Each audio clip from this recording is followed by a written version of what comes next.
Phone table पर रखा, कांपते हाथों से आंसू पोंछते हुए खिड़की से बाहर देखा। काले बादलों के बीच सूरज कहीं छुप गया था। दूर समुद्री लहरें उफान पर थीं, जैसे रेत पर पहले पहुंचने की लालसा में लहरें एक दूसरे के साथ होड़ में लिप्त हों। हवा का एक तेज झोंका आया और बाहर लॉन पर बिखरे पीले लाल पत्ते भी एक दूसरे के पीछे भागने लगे।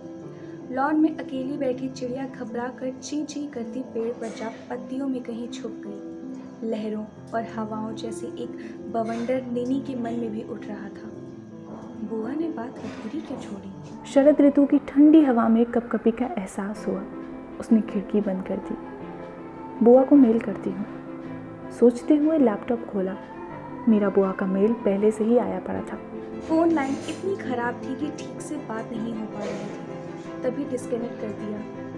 निनी, मैं कह रही थी कि देखो, इसमें कुछ भी गलत नहीं है कि मीना भाभी के जीवन में अब कोई और आ गया है। हाँ, शायद वह भी किसी को यह बताना नहीं चाहती।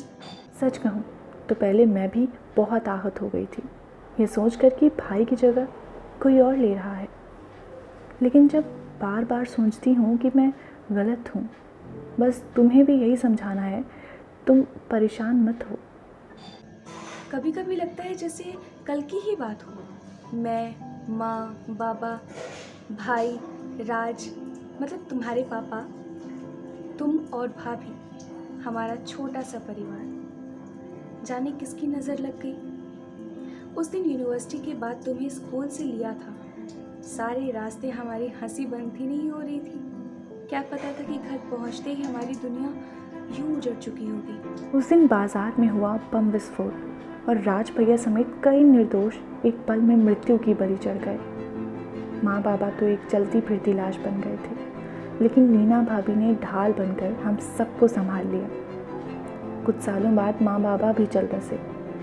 भाभी ने तब भी हिम्मत नहीं हारी थी। फिर शादी के बाद मैं नए जीवन में ढल गई और तुम भी तो स्कॉलरशिप पर पढ़ाई करने ऑस्ट्रेलिया पहुंच गई।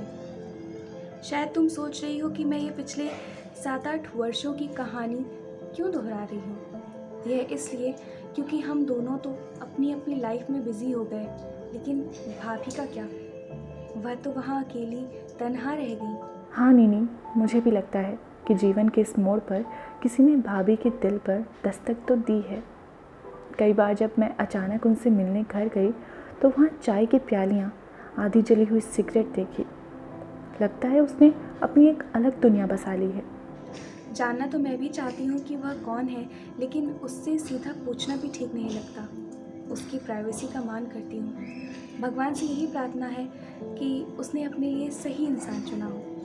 वह खुद मुझे बताएगी, बस इसी बात का इंतज़ार कर रही हूँ। निनी, उसे हमारा सपोर्ट चाहिए, तुम समझ रही हो ना। उससे बात करो और बताओ कि तुम उसके साथ हो। प्यार सहित, मीरा बुआ।